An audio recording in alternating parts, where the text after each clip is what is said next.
Greetings and salutations, all you beautiful individuals. It's another repeat of League Unlock. Eric and Mark here with you fine feathered individuals for some Week 5 power ranking action. A lot of squads not in action, at least the second half of this week. Yes, we're looking at ULEC for somehow getting a break in your playoffs heading into the next round, which is slightly unforgivable with how things closed out your regular season. Getting booted from the arena for Valorant, shifted to Monday, Tuesday, and then all of a sudden, we're taking a little breather here. No, that doesn't work for me. It doesn't work for Eric. I don't think that's working for anybody watching the LEC. But thankfully, picked up the slack in a couple of these other regions, the LTA, LPL, LCK. LCP, we're all coming on through and lifting up the rest of the global power rankings to keep it interesting. Yeah, the LTA and the LPL especially doing the real heavy lifting. Got the play-in rounds kicking off in the LPL and, of course, next round of playoffs in the LTA. And that's where we start on this bubble of rankings because 100 Thieves, I'm giving them number 20.5. They're right there with NIP because of the dominant fashion that they took down Team Liquid. The only problem is TL was so unbelievably disappointing that you can't give 100 Thieves full marks on this. This is wild. There's very few times that you end up getting one of these results where you want to be going with praise, wanting to be excited about the win and everything else, but you're having to check yourself because of the opponent's level and performance that you saw on the day. And that's a combination of all of that and what has been the baggage carried with this Team Liquid team of some of these failures, some of the disappointment throughout this year. And it all reached the tipping point in this series against 100 Thieves. Give credit to the Thieves, right? Give credit to the squad on what they were doing, golden glue on the rest of the preparation as well. I think that is something that we have seen from this Thieves in these playoffs, but absolutely pretty gutted looking on the other side with Team Liquid. And on the NIP side of things, I thought this would be a swift 3-0. They were the most favorite Nirvana squad coming in to take down FPX, who have struggled throughout this year, and they barely get through in a Game 5, and that's a Game 5 that has an abysmal start for them, but this Nidalee Jinx combo, Nidalee whittles everybody down with spears, and then Leave cleans things up on the Jinx, comes through in that mid-lane game. What a traditional run-through, right, of League of Legends, getting Jinx online, making sure the hyper carry is there. That's usually a ticket for this, but certainly more was needed, a lot more of circus act happening in this series than you wanted to see from this NIP squad. And the one that I thought was on that up and up within the LPL, this is one of those ones that is a good, healthy reminder of what awaits. And yes, what awaits is going to be one of these giga matchups against top eSports. Yeah, I'm a little now more scared about those matchups. I thought they could maybe go head-to-head, but yeah, struggling against FPX makes me second-guess things for NIP. It was kind of less of a theme. Gen.G had an even easier matchup in terms of these Nirvana squads in LGD, and convincing win. Maybe you wanted it more convincing, but nothing to write home about that you're feeling great about JD Gaming now going forward. I don't think anything we saw from them necessarily has eased any of the concerns, the problems, the pain points, what you see when you look at the Gen.G lineup, and especially when you look at that lineup against that elite tier, that next level up within the LPL, which, hey, check your clock. I mean, go ask NIP. It's now. It's happening. Your top esports, the next matchup for them, it's going to be the same type of level up here for this Gen.G squad, and they certainly need to show some more compared to this past series, which, again, pretty light work against LGD. Sounds like everyone player-wise was kind of expecting a dud out of Team Liquid. The bigger surprise of the weekend was that Cloud9 Disguise series absolutely going the distance. A near reverse sweep, and I feel like if you zoomed in the camera, you could visibly see the sweat from Cloud9 members because they were sweating in that fifth game because DSG was still in that driver's seat, but we were getting the jungle Silas pick in this game 5. We cooked up the Rek'Sai for Thanatos, the Zeri mid lane, Zyra for Blabber. Had lots going on, but it is Loki kind of saving the whole season for Cloud9 in this game 5. Oh, and unquestionably saving that whole season in game 5. A loss at this point, and looking back on the year, what you were able to accomplish, what you missed out on, more importantly, I think would have been the storyline looking at this Cloud9 team. So certainly Loki saving their bacon, at least for another weekend, to keep moving on, keep things going through this one, and even more so against an opponent like Disguised. I think the way the community would have reacted on that one, getting that little bit of one, I think this is going to be that reaction where I'm looking at Cloud9, looking at these games, looking at these performances, and I think it's going to be one of those ones where either you are going to be stronger moving forward throughout these ones because you have been pushed, you have been tested, you've been put against that, back has been against that wall, and you found a way to fight out, push yourself out of these spots type of thing.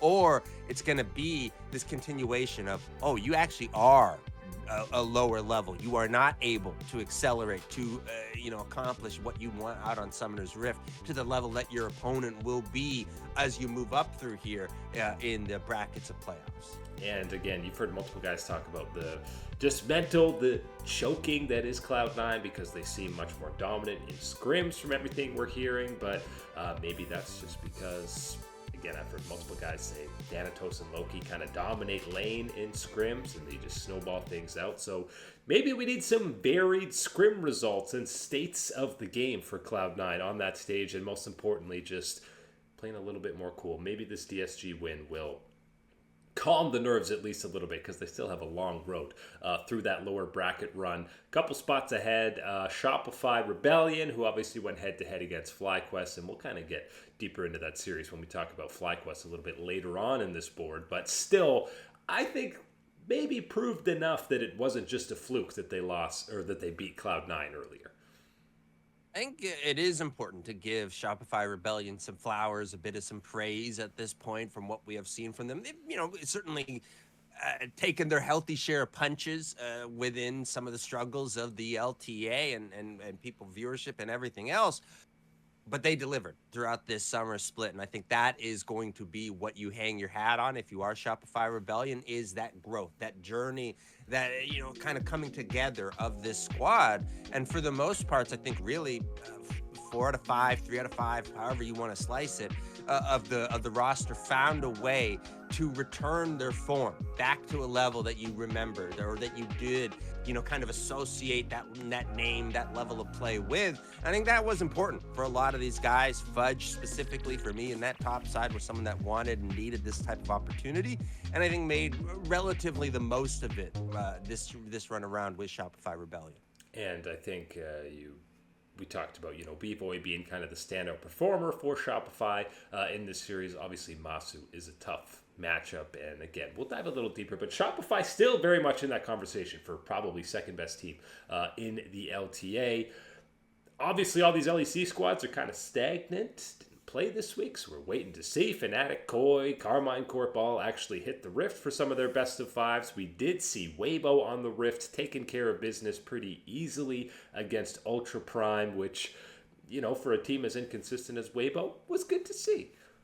And for Weibo, I think this is a very important time to start ramping up, start impressing, start showing what angles you've got to be a champion, to be a contender, not only in the LPL, but internationally is going to be that extra angle that people should be looking at this point with this team, because they find themselves in that strange tier, right? They're not necessarily one of these up and coming, one of these challengers that you're looking at with JDG and NIP, trying to see if they actually have that next level, that extra gear. Are they capable of taking it to that top tier?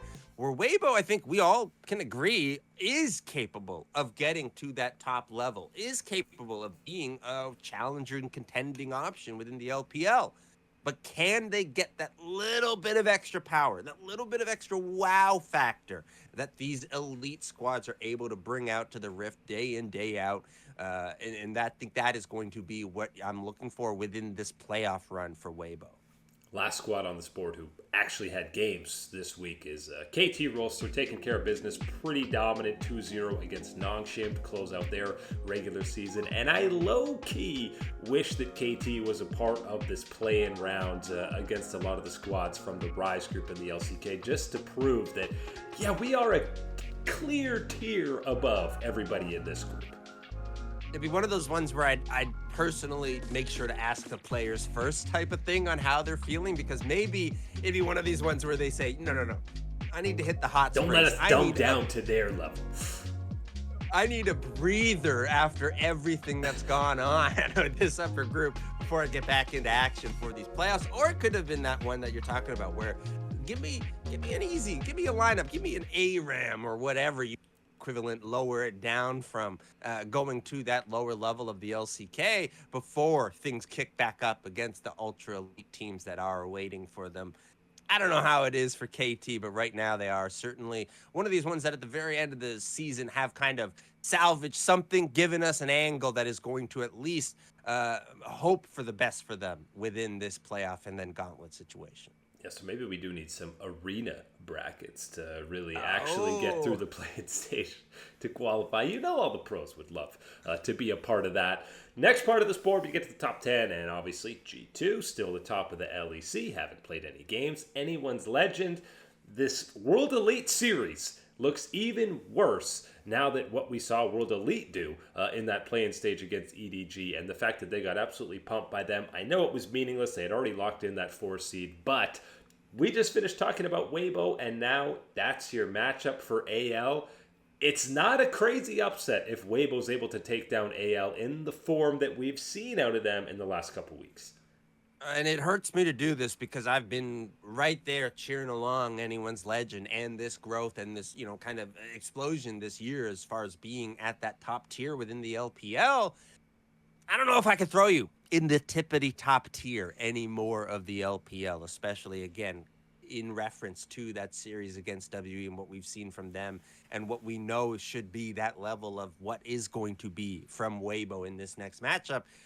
I think Anyone's Legend has come down from that tippity top elite tier of the LPL and finds themselves in that middle weird ground with a Weibo where you are good enough. You have all these things that, make up an elite squad. The performance has not been elite so far from Anyone's Legend this summer split. It's going to have to be in this matchup against Weibo is where the eyeballs are leading. And both these squads feel a bit like a pinball machine where you can hit them. You might get a bounce going for 3 minutes and get a high score, or it's immediately going right down the middle and you can't hit it and exit. That's kind of the flip-flop that we've had out of more Weibo than AL, but Anyone's Legend obviously has much higher expectations. So we'll see if they can return to some of that split 2 form as they hit these playoffs, because it's been a long season, and as we talked about, all the international events they had to take part in. We're not giving up on AL before the playoff bracket run even begins. Wow, crazy to think that way. CFO stays put in the 8th spot, and then FlyQuest climbs up, takes that spot of Anyone's Legend because they still looked very good against Shopify. The one game they lost, you heard Inspired and the rest of the guys saying this draft was unplayable, and they were yelling at their coaches afterwards. Classic. Blame the coaches for the draft, but playing Tryndamere in the jungle and getting a pentakill seems to add an extra wrinkle to this FlyQuest lineup. Oh, baby. This is what I think everybody was hoping, praying, copium, whatever, for FlyQuest to show in this series. And we got it. They delivered for us, especially Mr. Inspired on that Tryndamere, seeing that extra angle, a different change, a different look, these type of things that you normally don't get to see too often from a team that is so, is such a front runner, so out in front of everybody within the region. They're not tested, they're not challenged. They usually don't have to bring something like this in, or if they are, it's simply under a purely extremely experimental label, and we're not really considering this. We're just kind of testing it out because things are so easy here for us type of thing. That wasn't the way that this came through in the playoff series, and certainly not the way that it looked like it was prepared from FlyQuest and Inspired. You love to see that one coming through. I think it's LS was going through about the build and how they were figuring it out, how Inspired was testing it and getting it exactly down to the right disgusting science to dismantle the enemy team. And I think we certainly saw that used to the full extent in this series against Shopify Rebellion. And you really saw the first few ultis he was doing were running away. He wasn't even diving anybody, even though he picked up a couple of kills early. And, he was getting very fed, but wasn't really a terror until, of course, you get a pentakill. And then that is fully GG anytime that's happening to a Tryndamere. And that was even banned earlier in the series. He's obviously been playing it in scrims, and he alluded to he's been playing Master Yi as well and thought, no, Champion's too hard. Tryndamere's a lot easier to master, and it worked out pretty well for FlyQuest. And we also saw Gakos start a game and quickly get pulled out, but I will say he did have a pretty decent Rumble game, and that loss was by no means on him. Yeah, certainly not, and I think it is an important sign to see as well with this FlyQuest team to be integrating him and to be using it potentially in a strategic option within a draft and champion pool type of thing. I think that's going to be something to keep track of. And again, be another angle, be another knife within the the toolkit for this FlyQuest squad to take on anyone else that they're going to be, staring down on the international stage. That's got to be part of that focus in this preparation right now, even if, of course, you can't still, leave your mind off of playoffs. Yeah, I'm very curious how he's going to be implemented going forward, and if FlyQuest does end up qualifying for that World Championship, how many games or how he's going to be implemented into this lineup. BLG, the last squad on this little bit of board, that's, they lose to IG, but they're still you're still feeling fine about BLG. They could go on their run and win a whole title, even though the honeymoon phase for Shadow, it might be over. It's probably ending. I'm worried it is that inopportune ending for this time, because you just needed a week longer of vacation, 2 weeks longer of vacation to extend this thing out and possibly make that dream run all the way through the LPL. I'm convinced it's going to run short here at this time. I think BLG certainly has done enough throughout this split, and with the honeymoon, buff of the new jungler, finding a way to, creep and crawl and step over Weibo and anyone's legend back into that top tier of the LPL. But I think they're not going to stay in that top tier of the LPL is going to be our view of them at the end of the year. Especially when you're looking at the top 5 junglers, or at least 4 out of the top 5. It's a scary prospect for any jungler to match up, but especially Shadow now kind of stepping into this role. But we begin with Hanwha Life, who have the perfect split 3 regular season record of undefeated against KT and Nongshim, and incredibly defeated against T1 and Gen.G by going 0-6 combined against the big 2.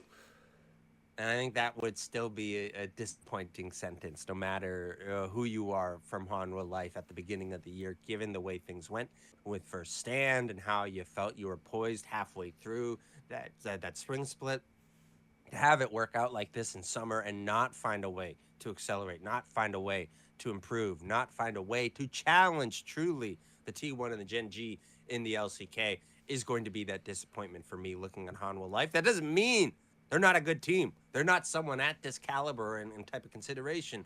But certainly when, again, you're going up against that these other 2 demons hanging out here in the top 5, well, it's a little bit of a different scale that you are graded on. I'm sorry. And especially even now, losing to both them over and over is more than enough to go to Worlds and still be a terrifying matchup for anyone else internationally, even some of these top LPL teams who, as you see, IG gets the little bump over top eSports. That 2-0 against BLG to close out the regular season is enough for me to be more scared of matching up against IG than TES right now. And I think if you're, the other way you want to take this is kind of probably the best way for the LPL right now. You first take it as, okay, well, IG has impressed. They've done what you wanted to see from them at this point against the bottom, the top, everything so far this summer split. And to throw them into this type of top five, you feel good about that, especially the performances of the Shy really in these last couple of weeks, really starting to be more so that star performer that we know. Still good and bad, of course. That is the Shy we are talking about. But having that come online with Rookie, with Gala, that's why you're going to be excited about IG. So to get kind of taken out by the summer flavor of the month of IG resurging like this, absolutely would be something that I think would fire me up if I'm top esports. And I will say, TES with Kanavi versus TES with Tien are very different beasts in terms of, joking or not delivering in playoffs. So, yeah, still very scared of matching up against top esports. Not as scared as either of these top teams in the LCK. And we were blessed with one more T1 versus Gen.G to close out the regular season, and maybe one of the least banger quality series that we've been spoiled with over the last couple of months between these squads. Game 1 was exciting back and forth. T1 probably shouldn't have won that, but it quickly got followed up by the certifiable Zeri moment for Ruler with the Penta, and then a Keen Sante domination in Game 3. Which overshadows some pretty spectacular work from Faker going on mainly throughout the entirety of this series, but especially around the Otacon fight. I think that one was kind of... he's the only reason they win Game 1. Yeah. Completely nutso moment there, and certainly one of those ones where you see that he is 4, 5, 7 calculations ahead of anybody else on Summoner's Rift. Never mind the broadcaster sitting at home, but absolutely, and it's crazy seeing him pull out stuff like that in those performances. But still, I'm left with a little bit of a bitter taste in my mouth, and not just from being the T1 fanboy here, but more so in the sense that how many times do we get a series between these two, and wanting to come away with some type of evaluation of whether, one is better than the other, where they're moving, where they're who's sliding, whatever, all these sorts of things, and you're looking for that conclusion, and we get to an important Game 3 deciding type of one, Game 5, whatever it is in the series, and then the draft is so lopsided, so bad on one side where you're going, how do you think that you're going to execute with what you have against what you've given up or what was available for the other side type of option? And again, another iteration of that this over the weekend where you're left going, well, that was a very unsatisfying Game 3 performance. And I think you could say that even if I was a Gen.G fanboy instead of a T1 fanboy. Mata getting his revenge against T1 even all these years later with that Gen.G coaching staff. But again, either of those squads are going to be absolutely terrifying in playoffs for the LCK. But that is it today for Liga Unlock. Eric and Mark here with you. Absolute beauties. Thanks for hanging out. We will catch you on that flippity flip.